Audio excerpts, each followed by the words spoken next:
नाशिकमध्ये पारंपरिक पद्धतीने रंगपंचमी साजरी केली जाते। नाशिकच्या तिवंधा चौकातील रहाड हे आता थोड्या वेळासाठी बंद करण्यात आलं। रहाडीमध्ये रंग खेळण्यासाठी नागरिकांनी तुफान गर्दी केली। रहाड परिसरात पोलिसांना सौम्य लाठीचार्ज करावा लागला। थोडासा बळाचा वापर पोलिसांना या ठिकाणी करावा लागला, कारण गर्दीच भरपूर झालेली होती। लाठीचार्ज करत गर्दीवर नियंत्रण मिळवण्यात पोलिसांना यश आलं आणि पुन्हा थोड्या वेळात हे रहाड आता सुरू होणार आहे। नाशिकमध्ये संपूर्ण शहरात आणि ग्रामीण भागात देखील रंगपंचमीचा हा उत्साह सध्या पाहायला मिळतोय।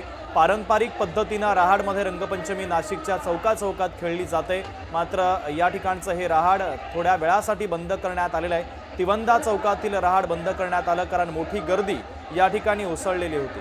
महेश महाले आपले प्रतिनिधी आपल्याला अधिकचे अपडेट देतात। महेश, पारंपरिक पद्धतीने नाशिकमध्ये ही रंगपंचमी साजरी केली जाते। तिवंधा चौकात जे रहाड आहे त्या ठिकाणी मोठी गर्दी उसळलेली होती। या ठिकाणी पोलिसांना बळाचा वापर करावा लागलाय।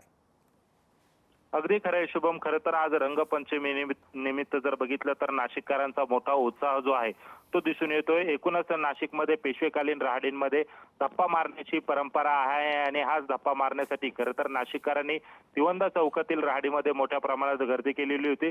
या ठिकाणी एकच गर्दी झाल्याने खरं तर आयोजकांना काही काळासाठी या ठिकाणी रहाड बंद करावी लागली, तर तरुणाईची मोठी गर्दी उसळल्याने पोलिसांना सौम्य लाठीचार्ज देखील करावा लागलेला आहे। पोलिसांनी या ठिकाणी बळाचा वापर केलेला आहे, कारण तिवंधा चौक जो आहे तिथली जी गल्ली आहे ती छोटीशी आहे आणि या छोट्याशा गल्लीमध्ये तरुणांची आणि नाशिककरांची गर्दी झाली आणि या गर्दीमुळे खरं तर चेंगराचेंगरी होण्याची भीती असल्याने खरं तर पोलिसांनी या ठिकाणी बळाचा वापर केला।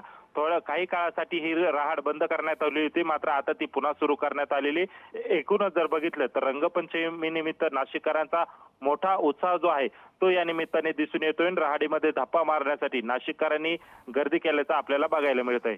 अगदी महेश, महत्त्वाचे अपडेट या बातमीच्या संदर्भातले पोहोचवलेले आहेत। तुर्तास धन्यवाद। लोकशाही मराठी ऐका, पहा, जागरूक रहा।